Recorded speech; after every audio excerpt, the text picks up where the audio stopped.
Well, it's a real pleasure to welcome back to rockposer.com a gentleman I'm a huge fan of. That is none other than the man from hell, Mr. Michael Katon. Welcome to rockposer.com. All right, man. Glad to be there. Glad to be back. I'll tell you what, I'm so glad that you've finally got your Rory Gallagher tribute album out, Ror Outta Hell. I know it's been, I guess, really a labour of love for you over the last couple of years.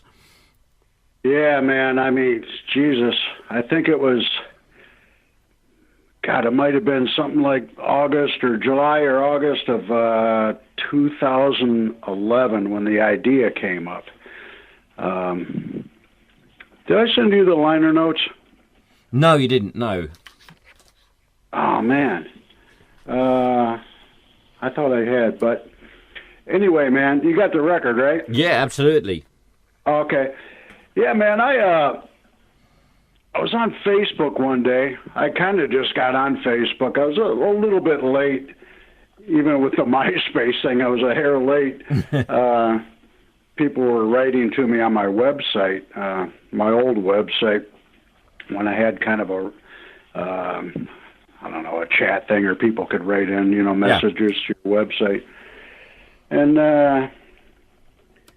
people kept saying, this one guy in particular kept saying, oh, you got to get on MySpace or something. So I finally did that.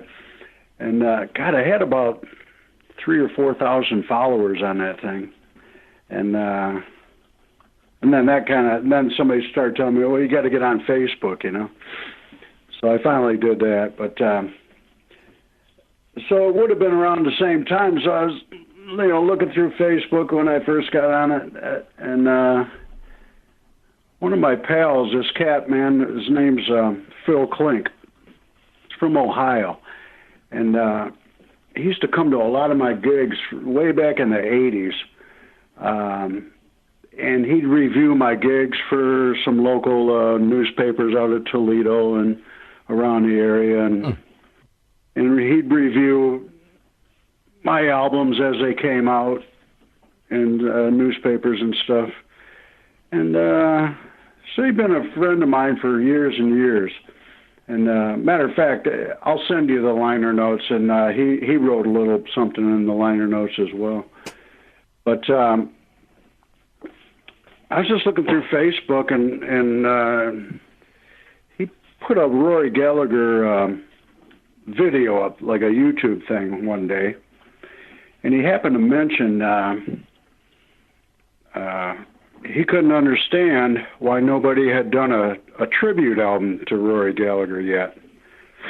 And a light kind of popped off in my head right then, because when I first started coming to the UK and stuff back in the 80s, people would come up to me like fans and stuff at gigs, and, people were just getting to kind of know me then, And some of the first people would come up at gigs and say, oh, man, you kind of remind us of Rory Gallagher, And I say all this in the liner notes in the booklet. There's about a 12-page booklet. I think I wrote about 6 or 7 pages of liner notes. But, they said, oh, you remind us of Rory Gallagher. And I knew who Rory Gallagher was way back when I lived in Los Angeles. Probably 1974, 75. There was a record store, record shop, a couple blocks away, a few blocks away. It was close to Culver City, California. It's all considered Los Angeles, but right. Different little parts of it are named something different. Just like London, you got Camden Town, sure. or you have Hampstead, or whatever. So it was in Culver City, and I used to go there every Tuesday. The new records would come out, but they had a great, like a cutout bin, a used record bin, and I'd go down there. It was stuffed with blues, and they sold the records, like for 50 cents a piece, something like that. So I'd go down there every Tuesday and just grab up blues and jazz and country, and once in a while I'd buy a new record if it was something I was interested in. Yeah.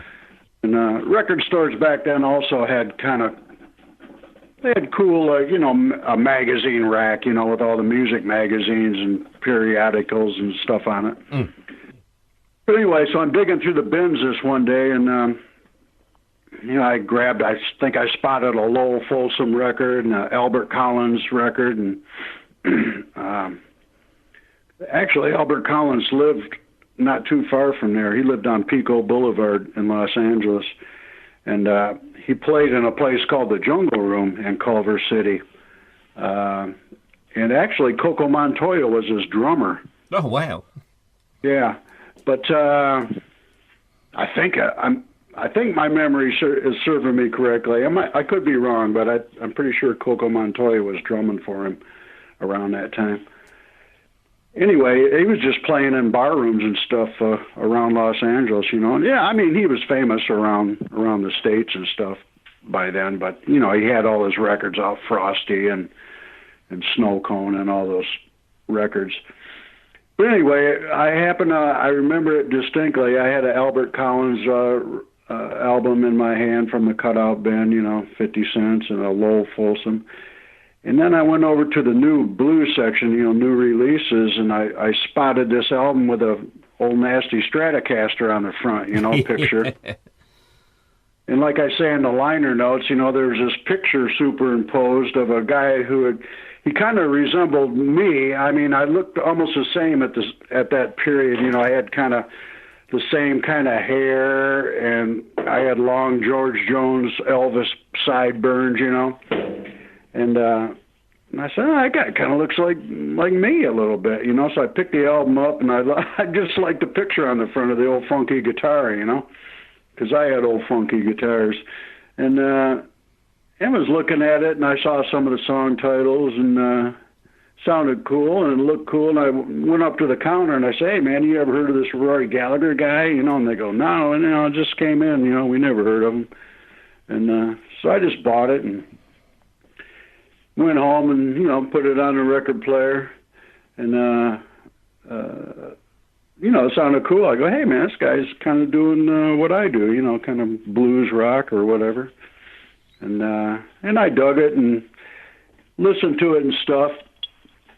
And, to be honest with you, I was already a pro musician by then. I came out to California, Los Angeles in like early 1974. Right. And I was playing. I had my own band. I was playing around little dumps.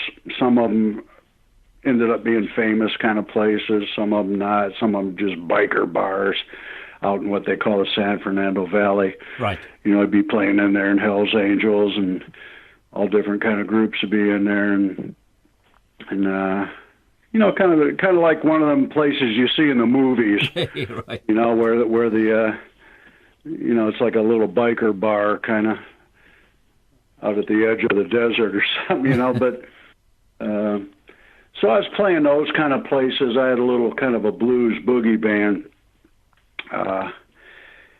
and that's what I was doing. So I was already playing. I was doing some studio work as well. I had done some stuff. I don't know if it ever came out what I played on, but do you remember Mighty Mo Rogers?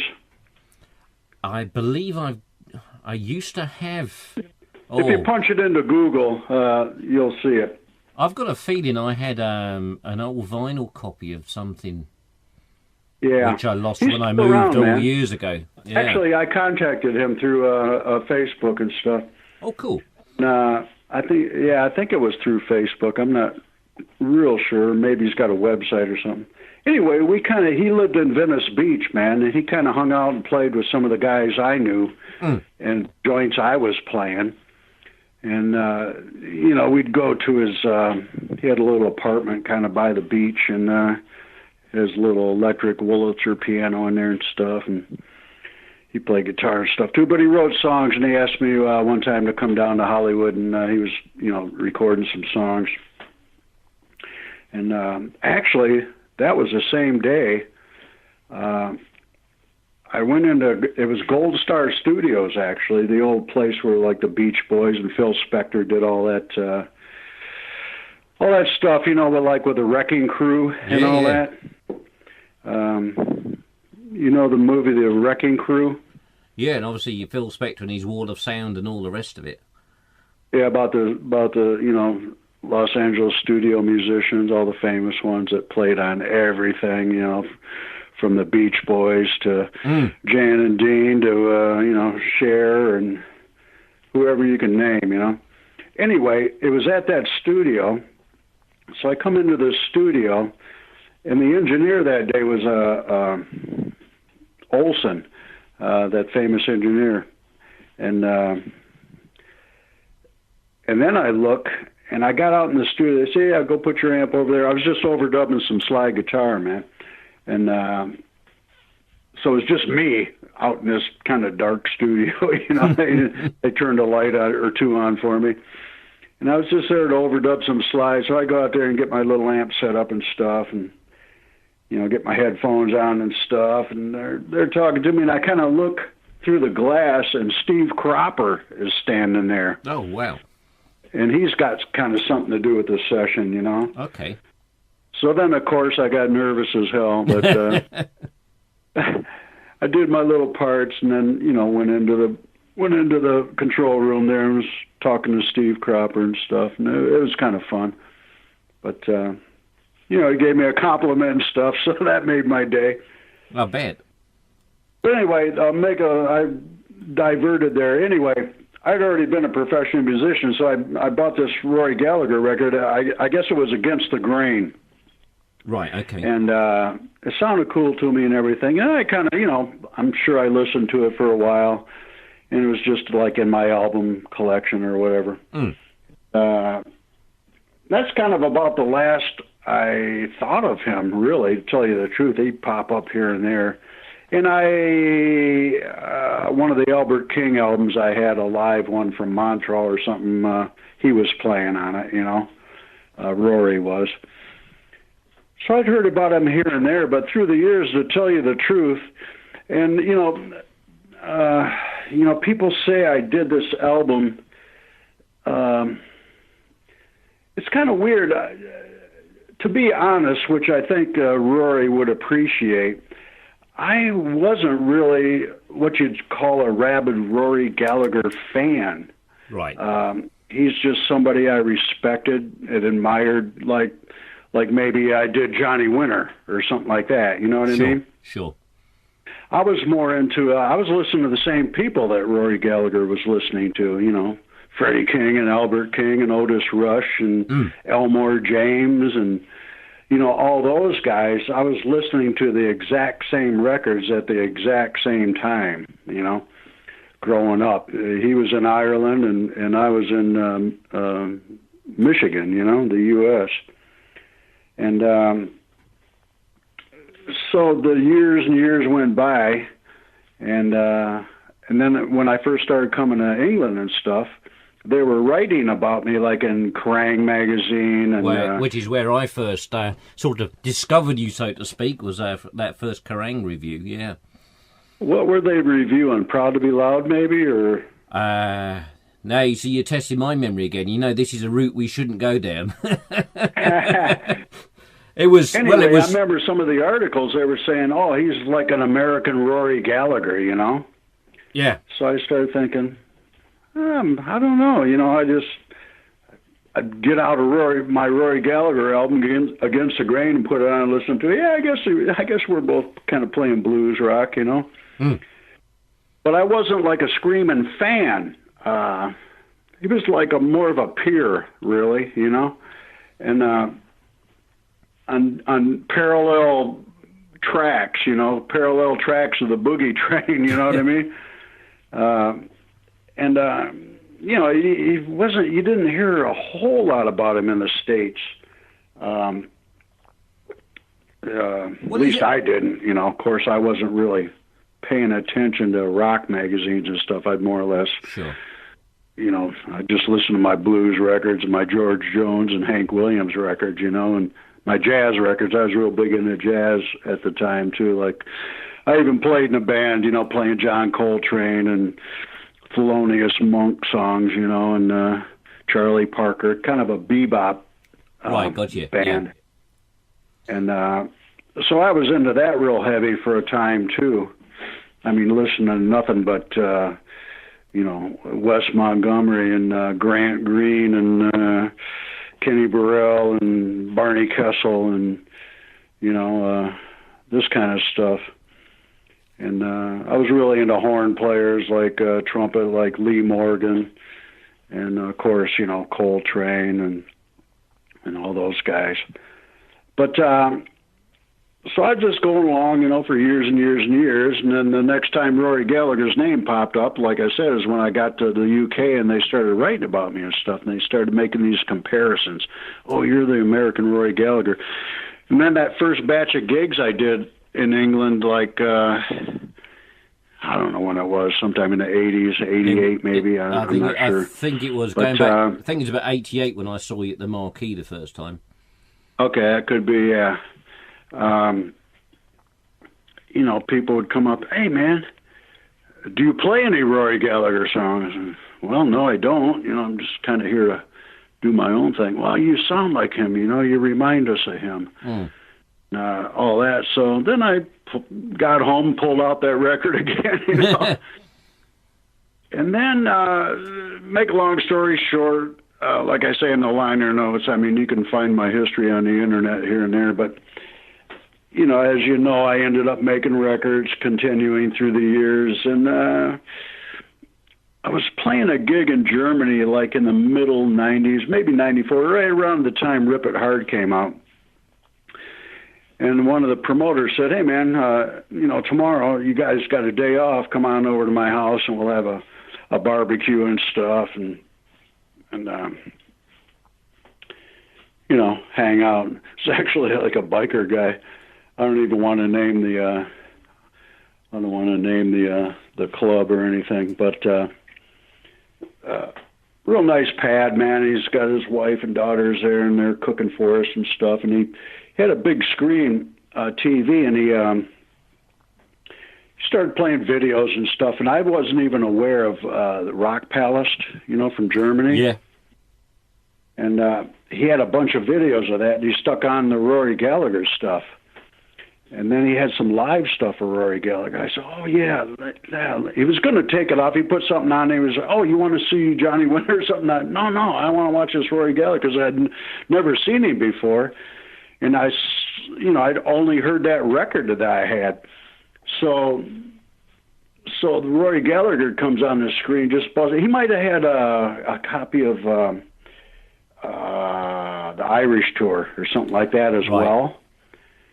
So I sat there watching these Rory Gallagher videos for a couple hours, man. I mean, I don't drink or anything. Everybody else is drinking and doing whatever else they do and eating and stuff. But I just stood there and made him he had a ton of Rory. He was like a Rory Gallagher fan, so he was putting on all these videos for me.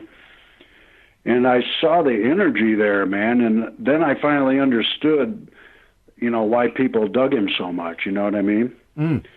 I mean, I was really impressed. I'm going, whoa, man, this guy was really on fire, Oh, absolutely.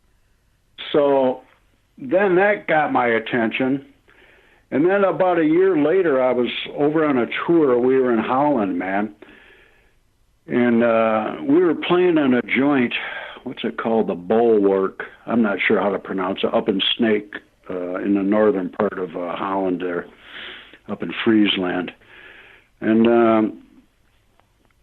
anyway, they're real nice. It's kind of like a community center, but a real nice venue, man. Like It's built for nothing but having, rock concerts or shows, And real top notch, and they really take care of you. So we were kind of there doing our sound check or something, and one of the stagehands come, Michael, did you hear? Oh no, what did I hear? What?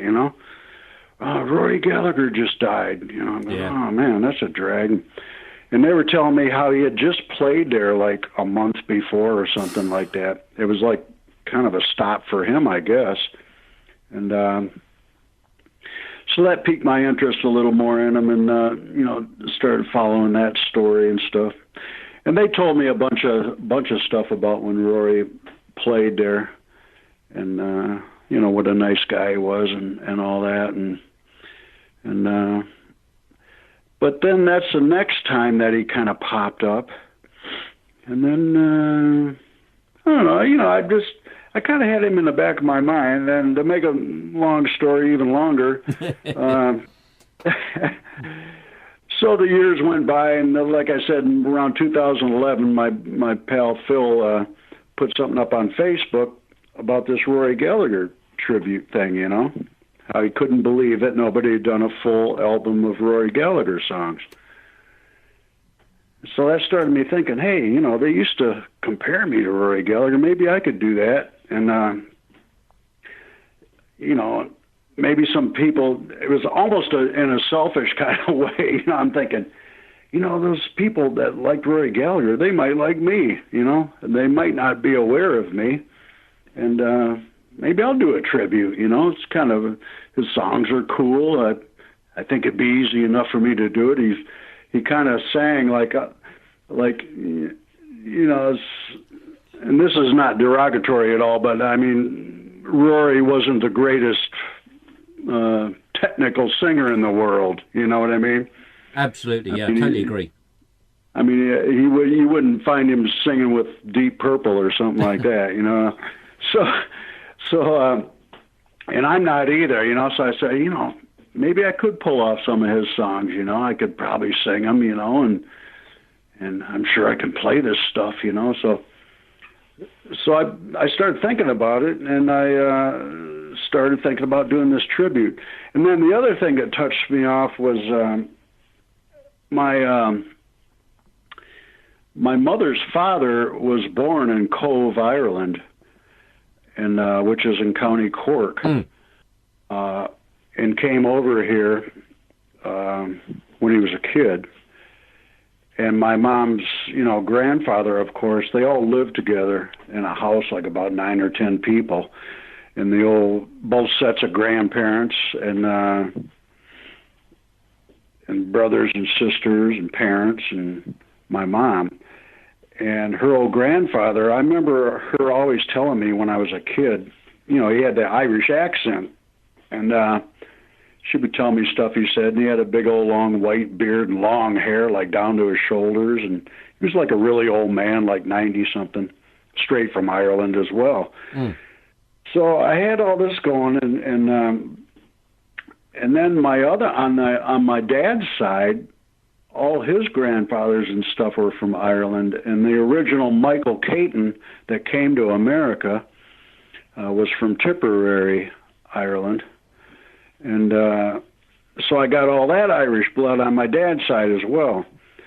So I got all this Irish blood. I mean, I'm putting all this stuff together, and I go, God, maybe I should be the guy that does a Rory Gallagher tribute, just because they used to compare me and, kind of similar backgrounds and stuff, even though, so far away, across the ocean away. But so anyway, I started putting it together, and then around that same time, I was touring with those Dutch kids, Judith and Erwin. Oh, right, okay. Erwin Gielen was playing drums, and Judith Rinkema was playing bass. Yeah. And there was a real good studio in Holland. So I got off that tour, and I talked to him about it. Anyway, I don't need to go through all the technical stuff, but we talked about them going in the studio and getting my rhythm tracks, So I sent them some scratch stuff to play along to. And they recorded the rhythm tracks over in Holland in this real nice studio. And through the miracle of the internet, of course, I can get those tracks sent to me, and then I finished them off in my studio in Hell here. And but they recorded those tracks, I think, in two. If I look back in my hard drives, and I looked at the files when I first got those files from them, all the rhythm tracks, and it was September 9th of 2011. Wow. So I've had them since then. So I started work on it And in the meantime, I had all kinds of trouble with computers and equipment in my studio breaking down, and I'd get a mix going, and all of a sudden my computer would shut down, and I couldn't even get it working for a day or two, and blah, blah, blah. And then my dad, I had to take off time from touring and stuff because my dad became wheelchair bound. He was in and out of hospitals and rehab and stuff, and I had to kind of take care of him 24/7. And I couldn't even go down to the corner bar here, pub, what you call a pub. I couldn't even go down here a mile away and do a gig, let alone tour or anything, for about 3 years. And then my dad got, he was in a hospital rehab situation.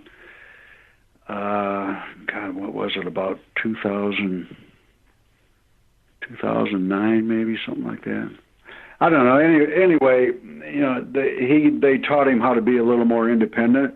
Right. Because before I was like, you know, getting him in and out of bed. His carer, basically, yeah. Yeah, dressing him, you know, picking him up. I was lifting weights and everything just so I could pick him up, you know, and picking him up, putting him in his wheelchair. You know, anything else you could imagine where he had to go to make a transfer. You know what I mean? Yeah. And so that took 3 years, and I couldn't tour or anything. But then I finally got back touring. Anyway, it was just a big mess. It's been a mess for the last, 5-6 years. And make a long story short, I just did that thing in fits and starts when I could. Most of the music I recorded pretty much in a couple month period. I got all that done. So that's consistent at least.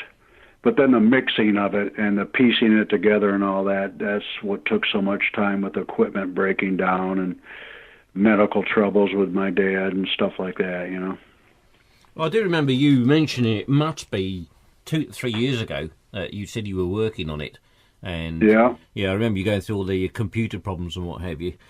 But one thing I was going to say about regarding Rory Gallagher, because so a lot of people, it's a name of someone they've heard, but they don't know a lot about. And then you say to them, go, well, he sold 30 million plus albums, which normally knocks them sideways to start with, because they don't realise how much he sold. And B, really, he was the first, what I say is Irish rock star. Yeah, that's true. That's news to me that he sold 30 million albums. God, I wouldn't even guessed 1 million or a couple million, One thing I found, like I said, I say it in the liner notes too. This whole thing is like, people, because his fans are so reverent of him. You know what I mean? Oh, yeah. It seems like even more so than, say, Stevie Ray Vaughan. They're very protective, I think, would be probably a one way of putting it.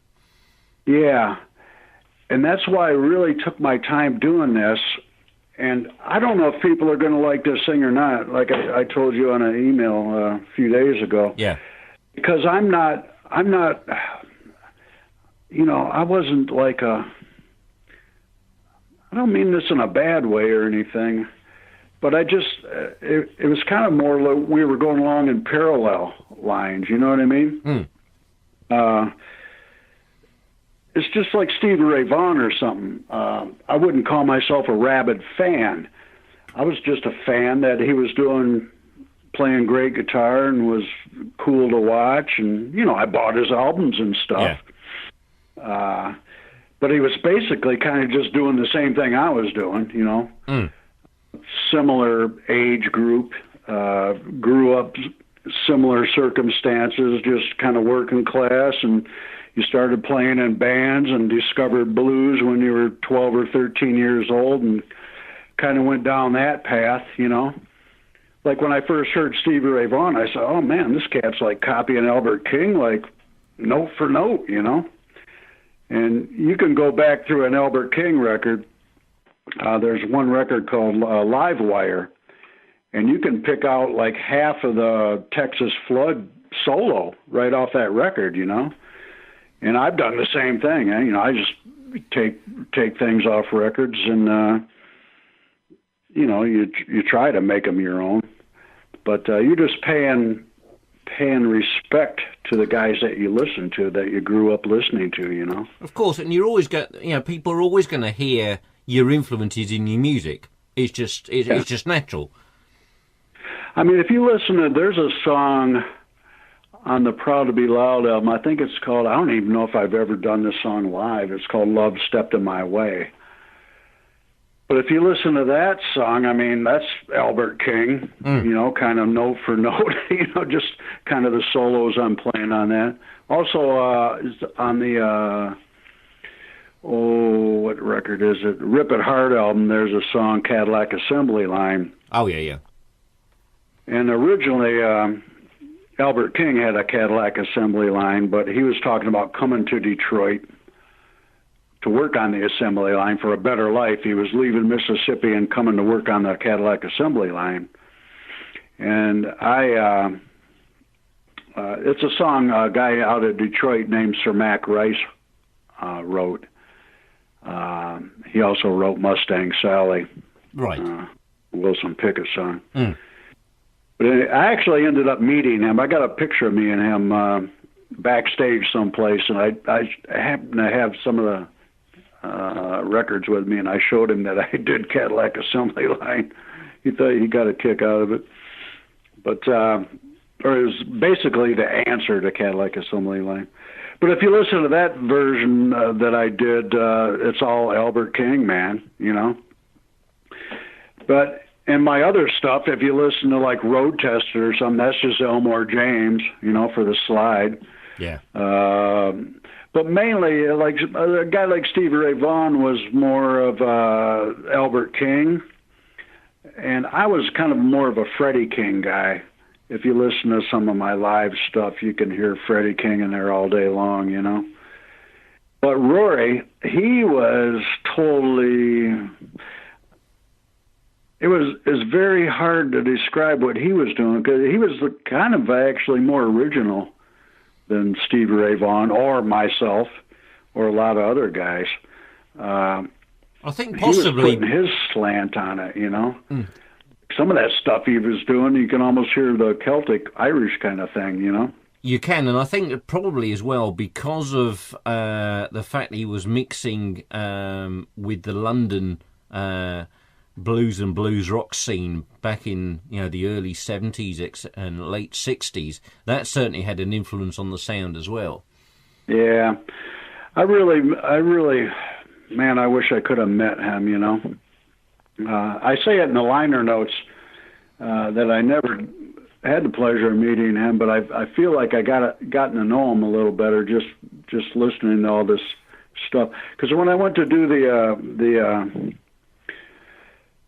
what do you want to call it, the tribute, I mean, I went back and listened to everything I could find on him, and I could only come up with about 10 tunes on the album that I thought I could pull off. Right. Because once I started, at first, I thought it was going to be easy. Oh, it's just blues rock guitar, because I was just kind of more of a casual listener. And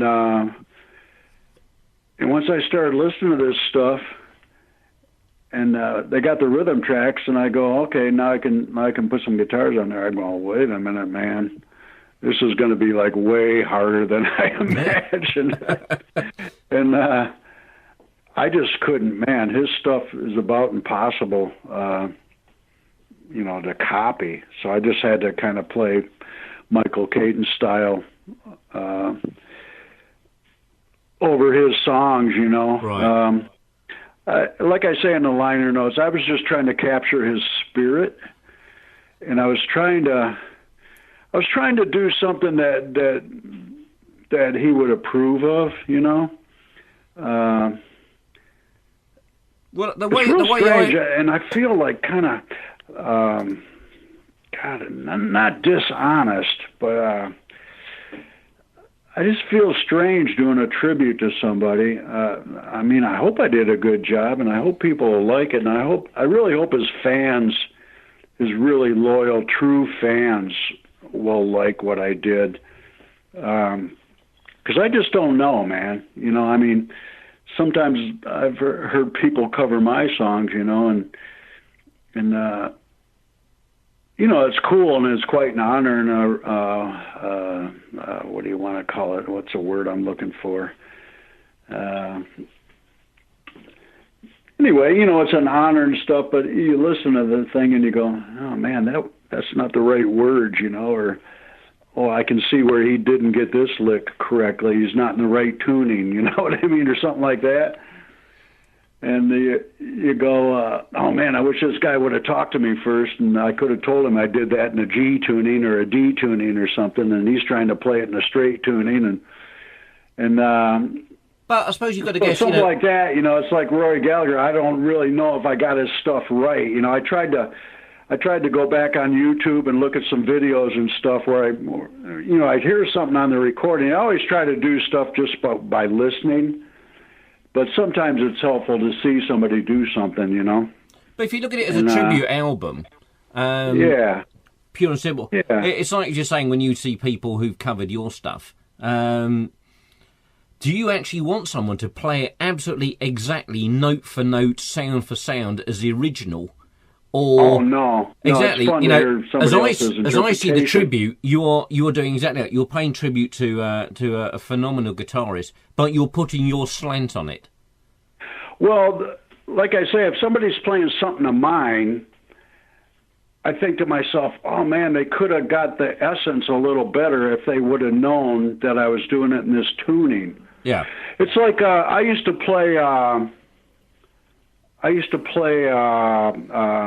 Midnight Rambler by the Stones, right? Yeah. And I'd listen to the record, you know, when I was a kid, and you'd listen to it. And I was playing it live. I was doing it in some of my live shows when I was on tour. Hell, I've probably done it sometime in the last, you know, few tours ago.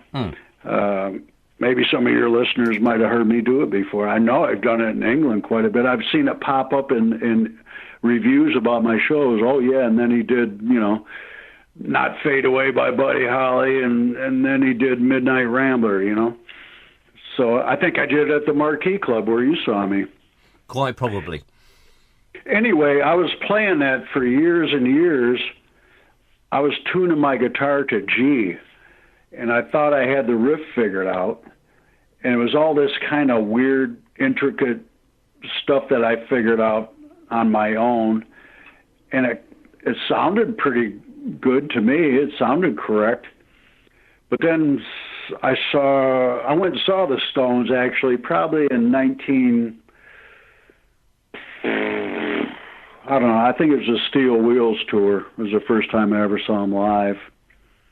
And they did Midnight Ramble, and I'm looking, Keith Richards pulls out a guitar, and he's got a capo way up around the 7th or 8th fret, and I'm going, wait a minute, man, I couldn't see very well. I'm going, what the hell's he doing? And then some years later, you know, I saw a video of the Stones, and I could see up close, you know, and he's just playing an E, a D, and an A chord. Shapes, you know, like your bass. That's the first three chords I ever learned. And he's doing the riff, and it all made sense then. And it sounded twice as good the next time I played it, because I played it like that. He was basically in a straight tuning, capoed way up at the 7th or 8th fret. I can't recall exactly what pitch he might have been tuned up to, but, you know, and it made it very simple, and it made it sound... It got the essence of the song better, you know? Yeah. That's what I mean. So, like, some of Rory's stuff, I even see now, I'm finished with the album and stuff, and I can see on some videos stuff I didn't do quite properly or that I could have done better when I catch it on the video, how he did it, you know? But I try to use my ear more, figure things out. It usually works better that way. It's like the whole thing of, like, you know, you hear Hendrix playing Little Wing or something, and they have one of his best versions to me is from the Albert Hall concerts. Yeah. And there's film of that, and you're listening, and all of a sudden,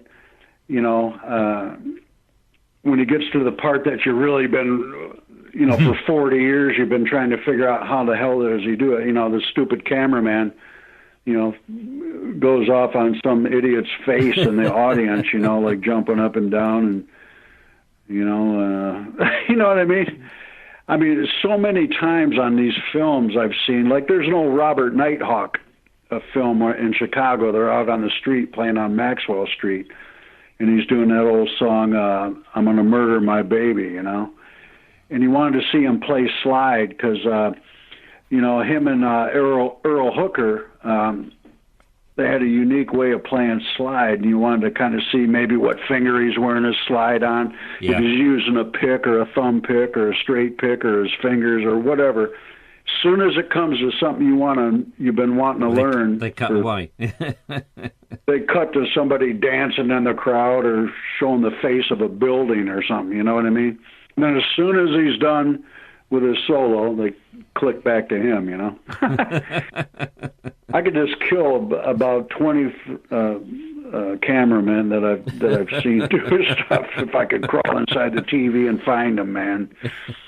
But anyway, that was my point. I mean, like I said, I'd never seen Rory live, and it was kind of just going along as I guess, I don't know if I was his peer or not, because I wasn't quite on that level, and I'm not on that level as he was, but doing the basic, just to work a musician, making records and playing tours and playing clubs for 50 years, and, he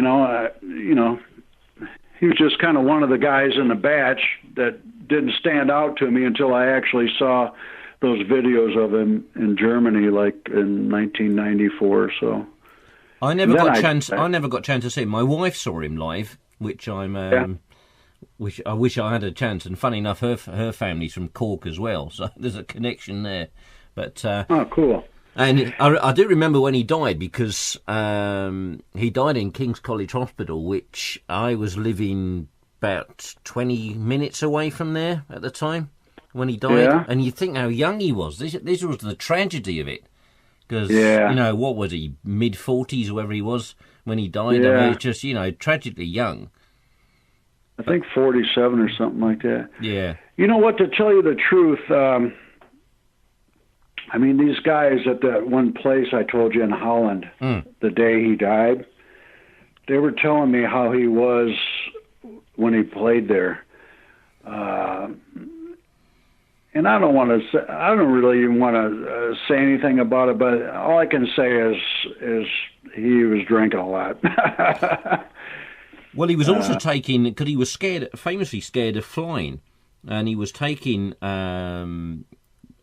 sedatives or something, I don't know, air sickness tablet or something or other, and they reckon that's what helped, didn't exactly help his liver, because of course he was in King's College Hospital. He had a liver transplant, and of course it didn't work. He got an infection, and that was that. Yeah. Yeah, you know what? That's another parallel too, because it's kind of documented that I used to put away a little enjoy a drink liquor myself. Yeah. And I mean, I guarantee you, I drank as much as Rory Gallagher did, and probably more. But luckily, something just snapped in me and made me quit in I think the last drop of alcohol I ever had was 1990. I think May of 1990. I got a date there kind of in my head. Right. And that's the last time I drank. I just quit one day, man.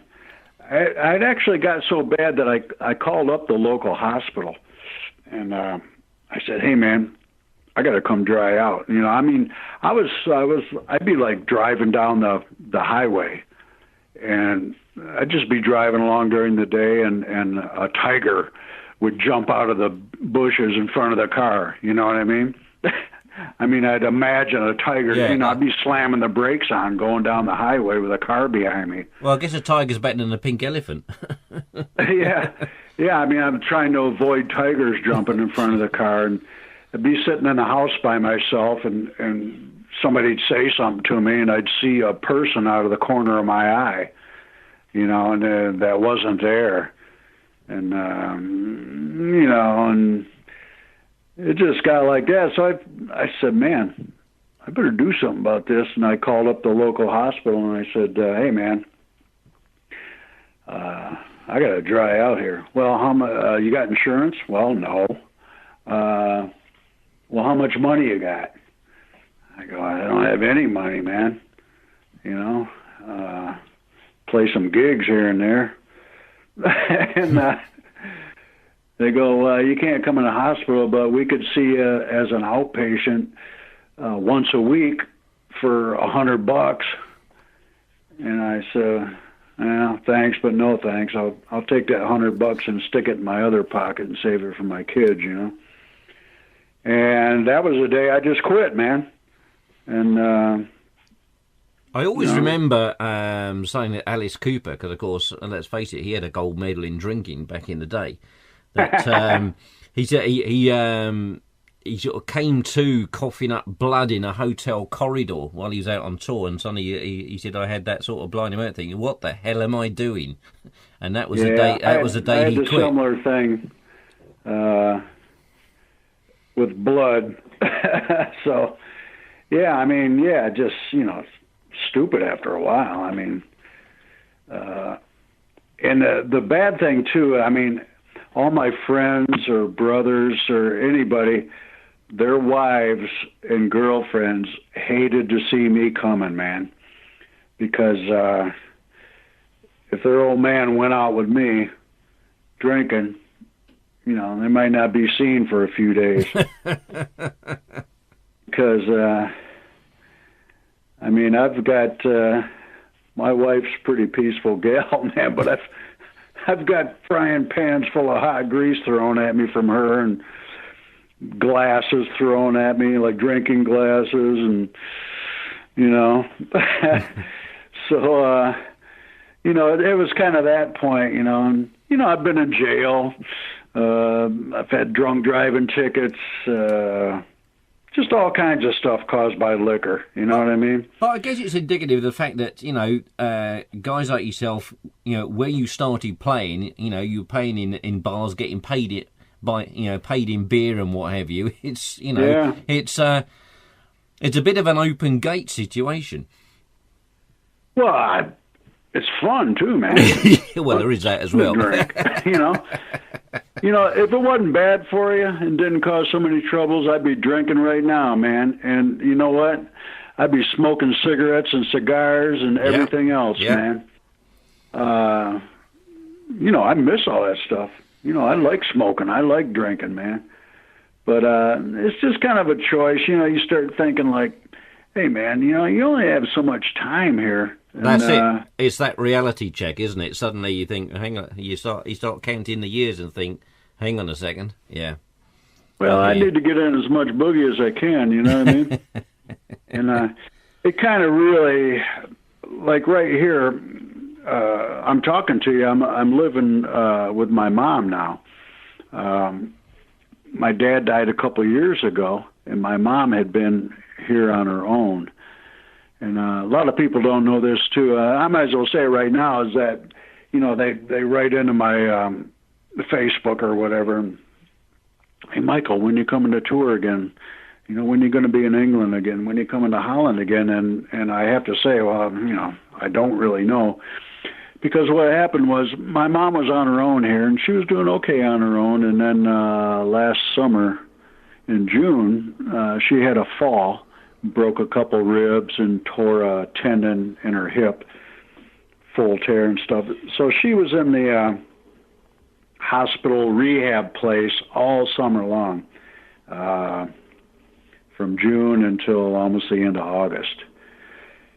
So, and I was going up there to see her every day and everything. And, when they were going to release her, and they told him, had meetings with me and stuff, and they said, hey, man, you should put her in a assisted living, what they call assisted living here,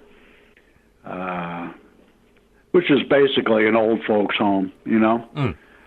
And I said, nah, man, I'm not going to do that. And they said, well, you really should, and I mean, she's going to be 95 on her next birthday. And here, man, I'll let you say hi to her. She's on her computer right now, actually. Fantastic. She's got a Facebook, but right now she's playing solitaire. Hey, Ma. Hey. I'm on the phone with a fella that's interviewing me right now. His name's Dan. Say hello. Oh, hi, Dan. Hi, how you doing? I was telling him that I live with you now and everything. Uh-huh. Take care of you. Yeah. Make sure you get your wine every day. Right? Yep. And your mum will probably say she's taking care of you, yeah. He's talking to me from England. Uh-huh. Yeah. Yeah. So anyway, all right. I just wanted you to say hi. Okay. Hi. So anyway, man, they're telling me, well, she should be in assisted living. I go, well, you know what? She's not out of her mind or anything. And they were saying, yeah, she can't take care of herself and blah, blah, blah. So anyway, I started checking into it. And it turns out it's like $8,000 to $10,000 a month to have her in one of those places, and insurance does not pay for it unless you're super poor. Then you could get in a place, but they're not really top-notch kind of places, I hear you. But just to get her in a regular kind of place, a real basic kind of place that's not really the best there is, that's $5,000 a month at the very least. And so I said, screw it, man. I'll just move in with her because they live on this, my mom and dad lived on the same lake as me. Matter of fact, if it wasn't for some hills and some woods and stuff, I could see my other house from here. It's like, God, how far is that? Half a mile across the lake here. But so anyway, I moved in here in August. That's another reason for the delay on the Rory Gallagher thing. All this past, summer, my mom was in a place that I was going to every day. And then when I moved in with her, I didn't have access to my studio. So I ended up investing in another whole batch of studio equipment and installed it over here in a spare space. And actually, it was a junk storage space in this house. And if you look on the liner notes, you'll see that it was the record was mixed at Wild Ass Record Studio in Hell, and also the Junk Room, which is what I named this little studio. So I ended up actually mixing, half that Rory Gallagher record right here at the Junk Room. But so I have myself a little studio built here that I'll be recording new stuff. And oh man, I just saw some kind of ghost here. Wow, that was strange. Woo, that freaked me out. I just saw some kind of cat run in front of me, man. That's not here. Yeah, good thing I stopped drinking back then, eh? Yeah. I'm not kidding you, man. I see stuff in this house. This house is kind of haunted, but in a good way. It's not evil stuff. But my mom believes in that kind of stuff, and so do I, man. I believe in, I don't know what you want to call it, spirits or whatever, man. But one of them just came in front of me right here in the form of a cat. And the weird thing was, it wasn't on the ground. It was like eye level. I'm standing up, pacing around right now, talking to you. But that was odd. Yeah, I'd say. They'll make you tighten up for a second anyway. I guess I'm going to have me a cup of coffee here, man. Wait a sec. But this Rory thing, man, I want his fans to know that, God, I want them to know I did this thing out of a kind of a respect. It started off, basically the whole thing started off as me going, hey, if I did a Rory Gallagher tribute, maybe a lot of people that were Rory followers would find out about me that might not have known about me. You know what I mean? Yeah. I thought, and not in a weird kind of a... No. Not in a greedy kind of way or anything like that. I just thought, hey, man, if they dug him, they probably would dig me. And I know he's got cool fans, you know what I mean? I know if they heard me, that they'd like my stuff and be a good fan for me. So that's kind of, I just want to be honest about this thing. You know what I mean? No, I think that makes perfect sense. I mean, it's obvious something, as you say, you started out vain, but as you worked your way through finalising the album, it became something a lot, is it fair to say, a lot deeper with you? Oh, yeah. I mean, in the liner notes, I say that it's like, I started this thing out, and as soon, the day, first song, I was sat down to put a guitar part on, I go, uh-oh. Oh, man. Because I spent a lot of money for the studio over in Holland, to get these rhythm tracks. That cost me a lot of money for studio time over there. It was a few days in a top-notch studio, so I spent this money that I didn't have to get that. And plus this thing isn't coming out digitally, but I thought it was going to come out digitally. So digitally, when you're paying, it all has to do with copyrights and publishing and all this stuff. Yeah. For digital, you prepay how many sales you think you might have. Right. Okay. So I prepaid a lot of money because I thought it was going to be coming out like on Apple iTunes and Amazon and all that stuff. I thought that a few years ago when I was registering. You have to register when you record somebody's stuff that you didn't write. You have to go through all the proper channels with what do you call them, the performing rights agencies and the mechanical, what they call mechanicals. They have to pay the songwriters and all that. Yeah. So I prepaid a lot of that, which that was just money down the drain because it's not coming out digitally. Normally, like the record label in Germany, let's just say they pressed up X amount of records. Everywhere but the United States, kind of the government's there to check on you that you pay those mechanicals. So whoever wrote those tunes, which Rory wrote 9 of them on that album, I think. I think the only song on that album, I Take What I Want, I think that's an old Sam and Dave song that David Porter, one of those Memphis guys, I think he wrote it. Right. I'm not real sure. I can't recall when I was registering the songs. But anyway, the rest of them are Rory songs. So Rory Gallagher's estate will get some money for those songs, and there's certain amounts of money for how many minutes there are. There's statutory rates.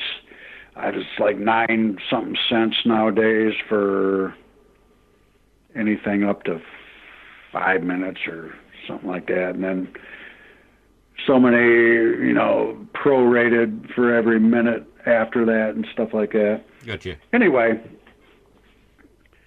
so Rory's estate, every time one of those CDs is sold, will get money, I don't know whose estate is, probably his brother or something. Oh, I believe it is his brother, yeah. Yeah. So anyway, but in Europe, like in Germany, my record guy, he's at the pressing plant. He fills out papers, let's just say they press up 10,000 of them or whatever. He pays he gets a bill. He's got to pay that to the societies, the people who collect and keep track of that money. But it's all kind of government controlled. So it's like he can't cheat. He can't cheat Rory Gallagher out of if they sell one of my CDs that his songs are on there. He's getting money for it.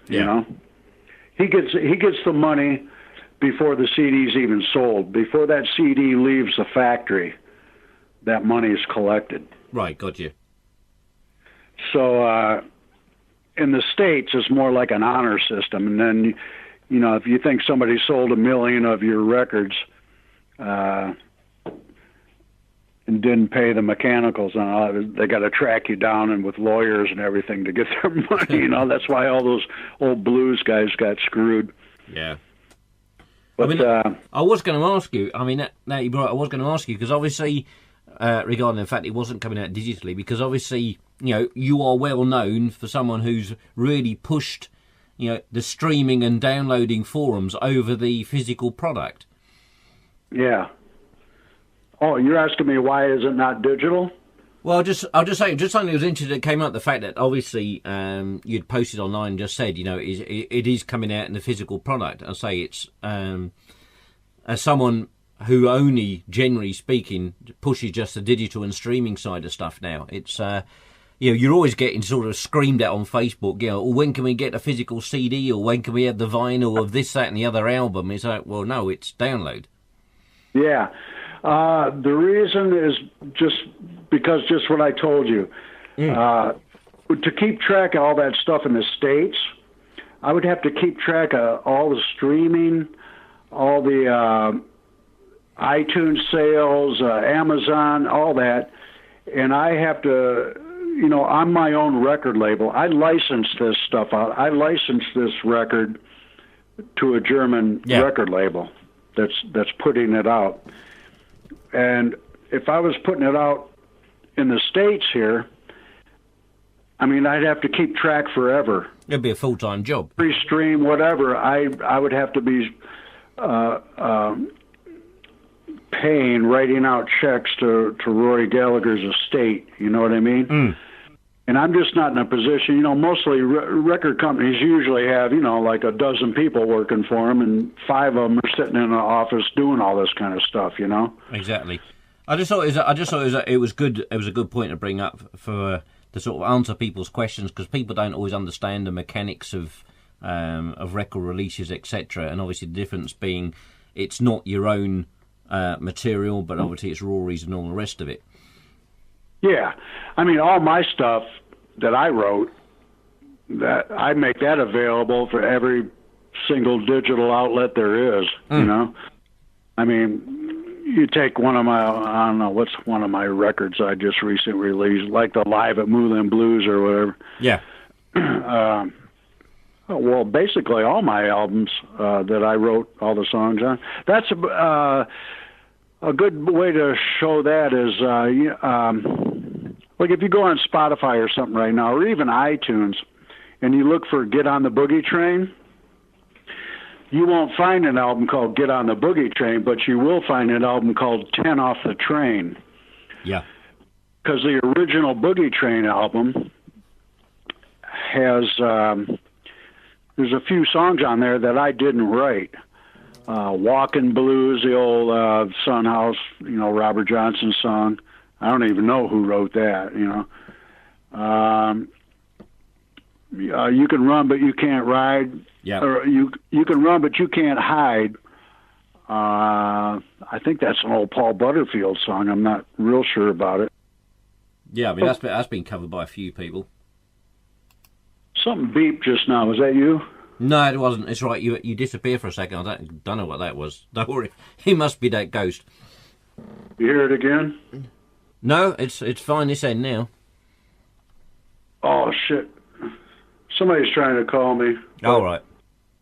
I don't know who it is. 616 area code. I don't know where the hell that is. Maybe deeper in hell's trying to call me or something. I don't know. says it's a cell phone, so if it's anybody important now, let me check my cell phone just one sec here. See, you're calling a landline right now. You're talking to me. Let me see here. Just got to check some here.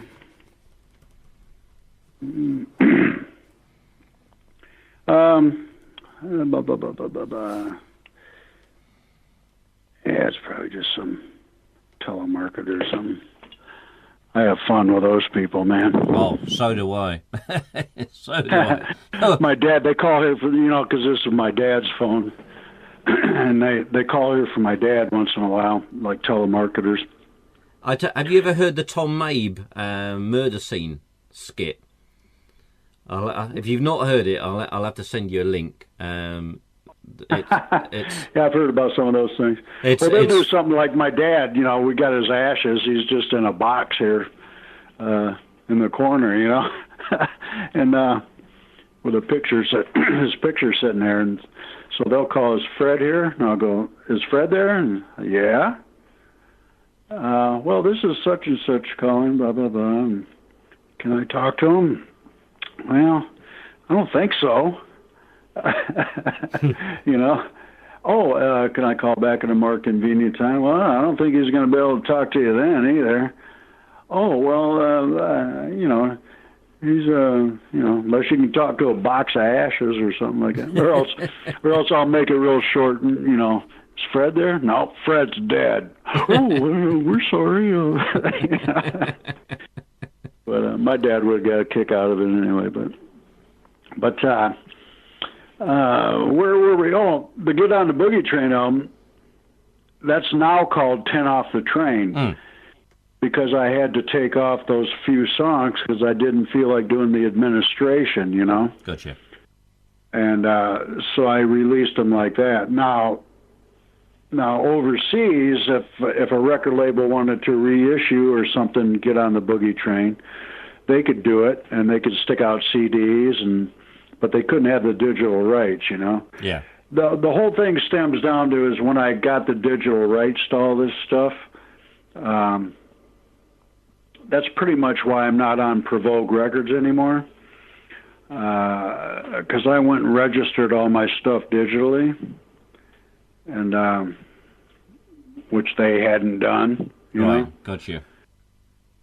And because I've studied the music business since I quit drinking, I just started studying the music business part of it, publishing and contracts and all that kind of stuff. And I learned a little bit through the years, and I knew enough that I should own all my copyrights, So I do. And anything I put out now, like that Hard On album, that was released in England on Mystic Records UK, but he doesn't have any digital rights.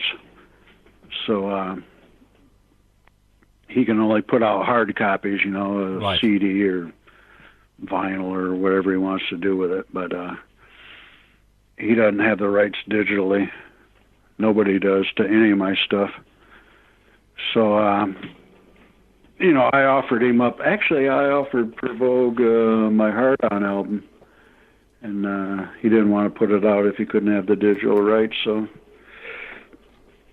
I licensed it to the guys in England there, Mystic UK.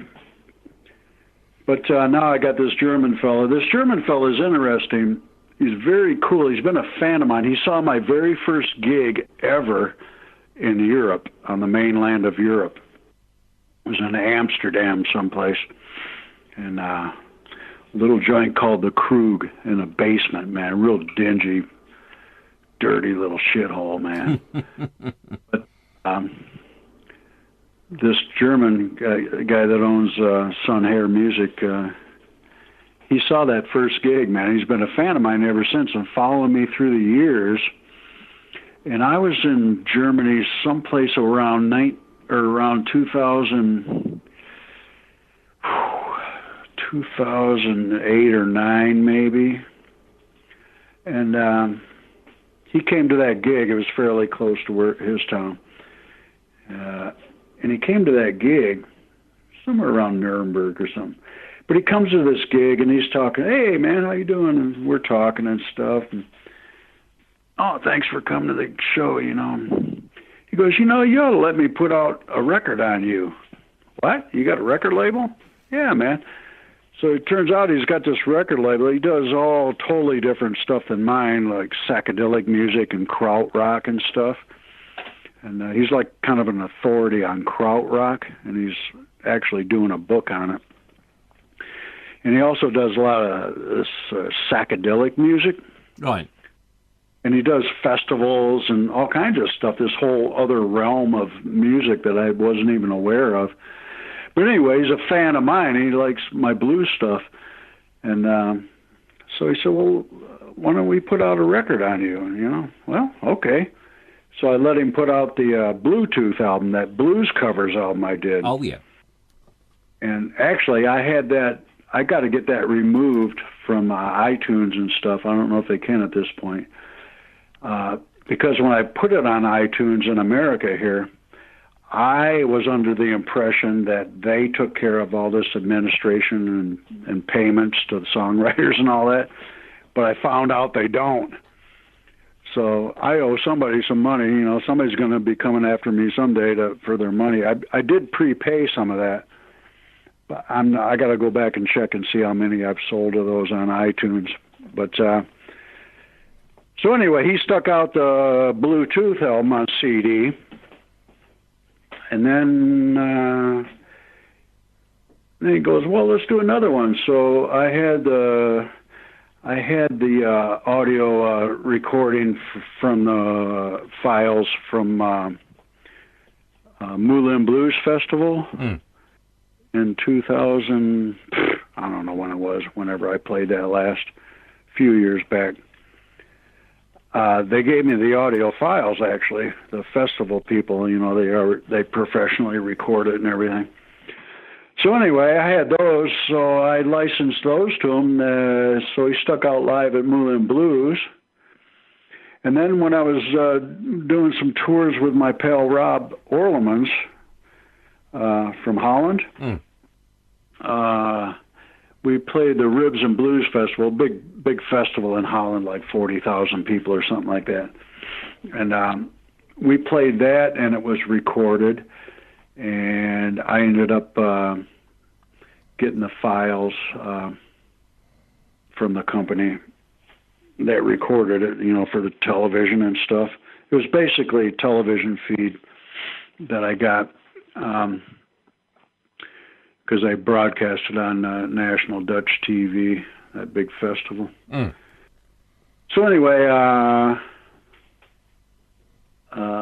this German record label, Sun Hair, they released that on CD as well.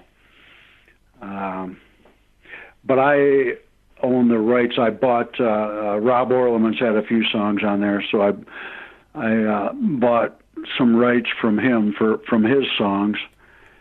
And then, of course, I owned my songs that were on there, and that's released digitally. Yeah, I got my copy of that from CD Baby, so, and downloaded it from there. Wait a minute, KO? No, Live at Moulin Blues I got from CD Baby. As a CD? No, as a download. Oh yeah, so you could get it from there because I own all the rights. It's all my songs, you know. Anyway, that's why from now on I'm never doing any more covers. It's too much trouble, and people can't get it readily, you know. Like this Rory Gallagher thing is only going to be on CD from this small record label in Germany, man. You know. Well, we'll have to make sure that we can get the word out as much as we can then on that. Because I send you all the links. Actually, there's a few songs on YouTube I just put up on my Facebook, but there's links if you click on YouTube where it says more, if you want to see more. There's a few different places, like then pretty big places like Bear Family Records out of Bremen, Germany. They do a lot of reissue stuff. I mean, that gets around the world. All these places, all the links ship worldwide. So I know there's 3 decent ones. One is called Clear Spot out of Holland. out of Utrecht, I think they are, but they ship worldwide. What's the other one called? I'm not sure. But there's a few links. I'll send those to you. Yeah, that'd be cool. And I'll have to send you the booklet too, the booklet files. But this Rory Gallagher thing is very interesting, man. It's really it's kind of a two-way street. You know, I really learned a lot doing this just recently. How many he really. I haven't found one person that doesn't like him. You know what I mean? Yeah, I don't think I in ever. all my research and everything. Say anything. I haven't found anything that has said anything bad about him. You know? No, I don't think there is. I mean, I think one of the things I think I have to add about him, which I always respected him for, was when he used to play in Northern Ireland. And obviously, when he used to play there was obviously still the troubles between the Protestants and the Catholics. He always insisted that there wasn't segregated. It wasn't a segregated gig. You know, he wasn't interested in what religion was. It's whether they loved the music or not. Yeah. So everybody left their ideals at the door and came in and just enjoyed the music, which you know you got to thank him for that. Yeah. Yeah, that's take a little bit of cajones, you know, to yeah, I'd say do that, you know, worrying whether you're going to get blown up or something, you know.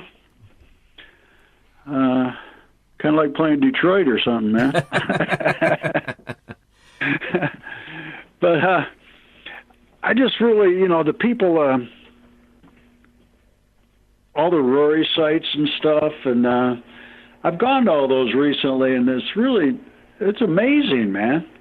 It really is. I mean, I really do think he's got kind of a different feel to his following than, say, a Stevie Ray Vaughan. You know what I mean? Mm. Just because he was around so much longer, I think.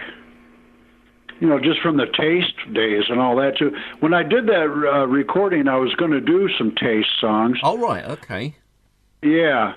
And I don't know why I didn't. I actually had a couple more songs I was going to put on the Rory thing, and I had rhythm tracks for them, but they were just too difficult for me to pull off. I just couldn't do it. Some of his stuff is like way more. God, I was just watching some video last night of him, and he's playing something different than the position, the fingering and stuff is different. I got the same notes as him, and it's different the way I see him playing it live. And then I saw another video of the same song where he's playing it even different yet. So he was kind of like, he was doing stuff different himself here and there. And I'll have to go back and look, but it could have been different time periods where he figured, like, because I have songs like that where I maybe write them and I record them, and I go, hey, man, this would be easier on stage for me to do it this way, you know? Yeah. Because the one thing I saw, he was playing a certain way.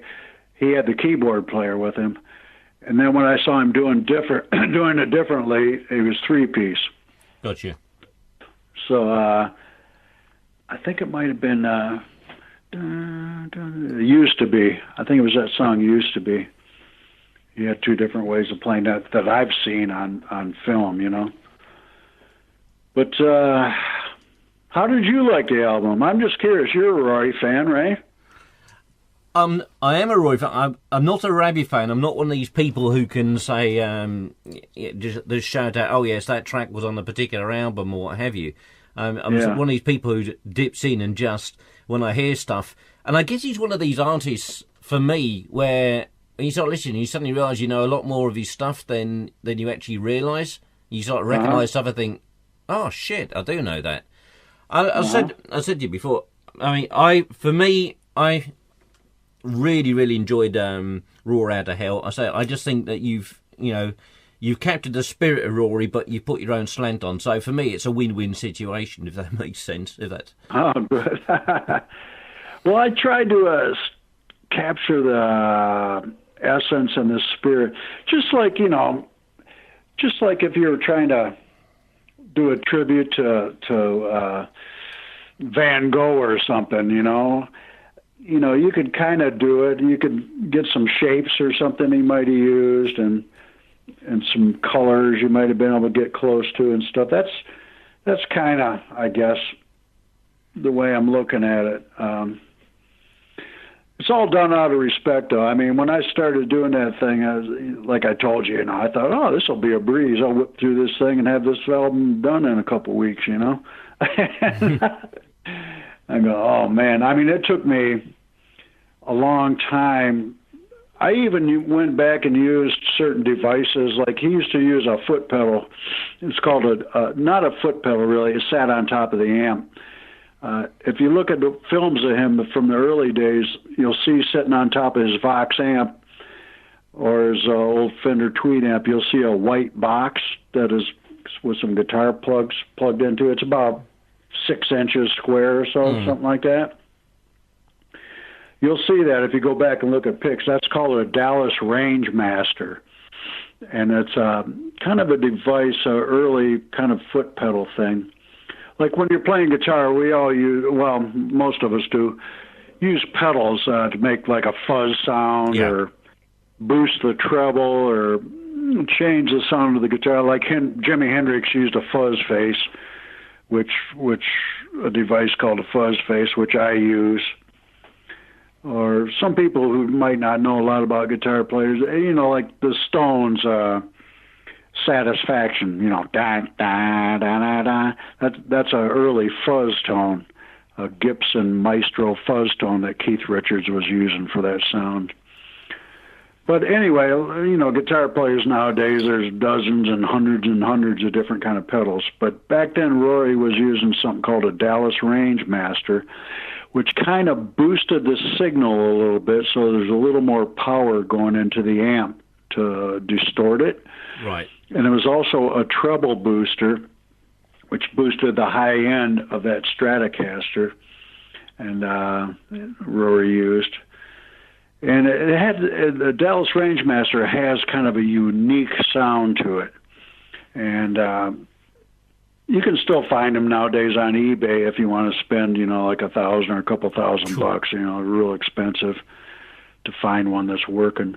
But there's one company I work with called Analog Man. I use fuzz faces that he manufactures. I've been using his stuff for many years. And he makes a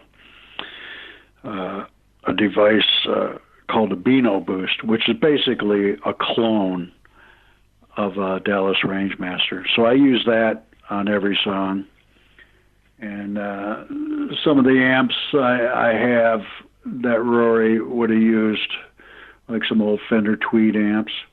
And I also used some computer amps that are basically virtual clones of some of the old amps, that used to exist that people used.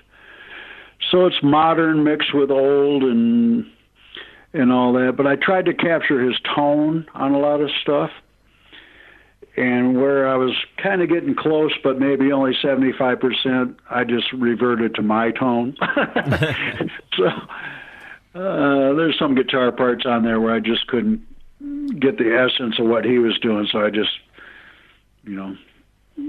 got the best tone I could and kind of did it the way I would do on one of my own recordings.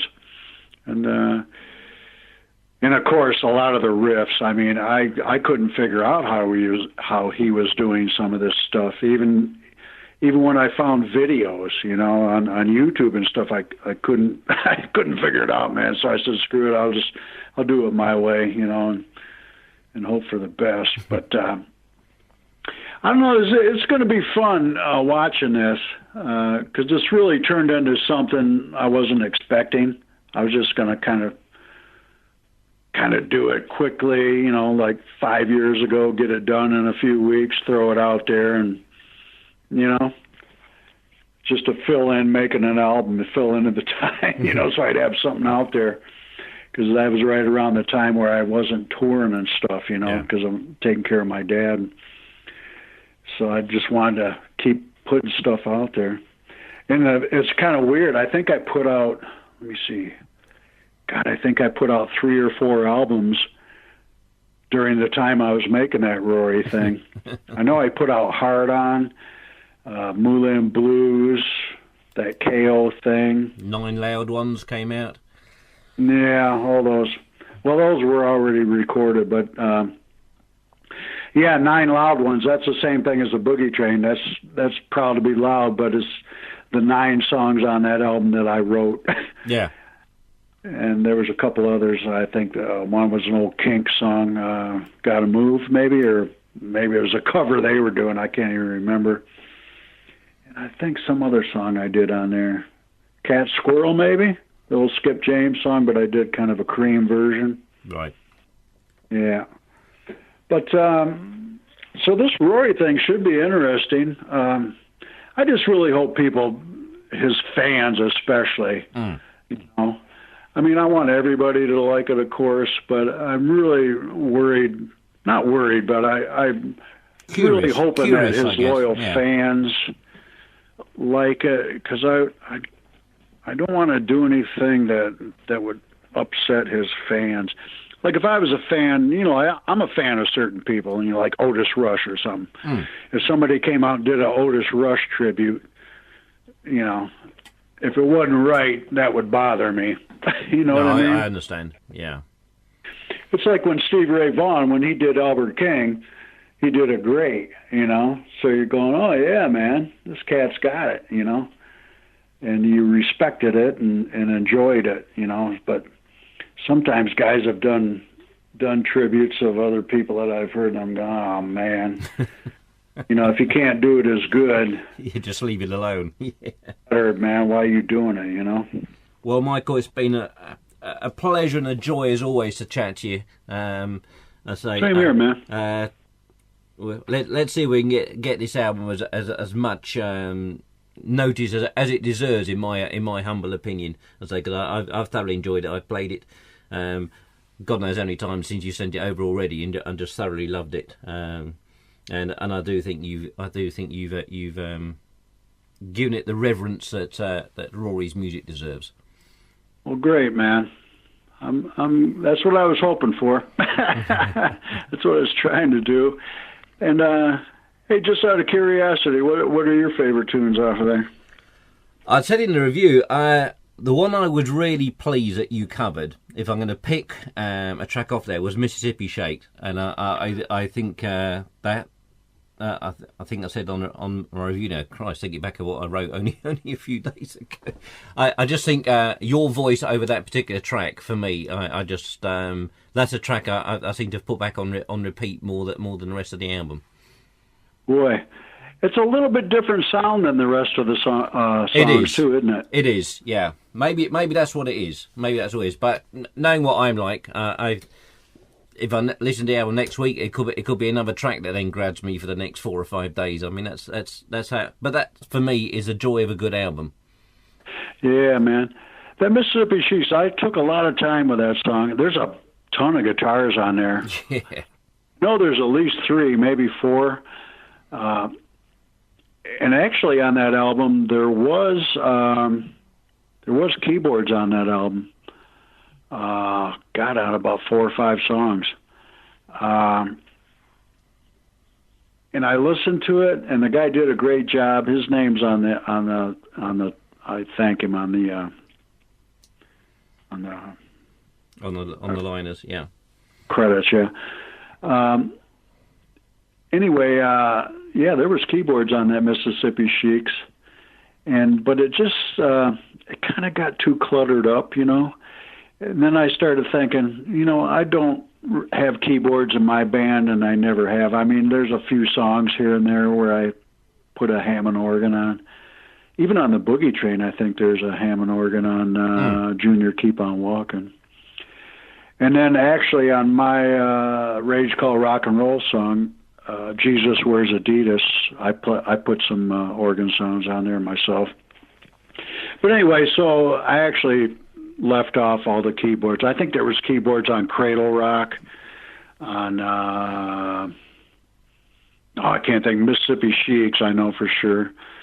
And a couple of those Rory songs that there were keyboards on his original recordings. But I just left them all off and replaced them with guitars. Just, I'm not really in my own stuff, I don't really have keyboards, so I was just trying to stay a little more true to myself in that way. Absolutely. Well, it sounds absolutely great. Michael, an absolute pleasure. Cheers, man. Oh, thank you, brother. I'll talk to you soon, eh?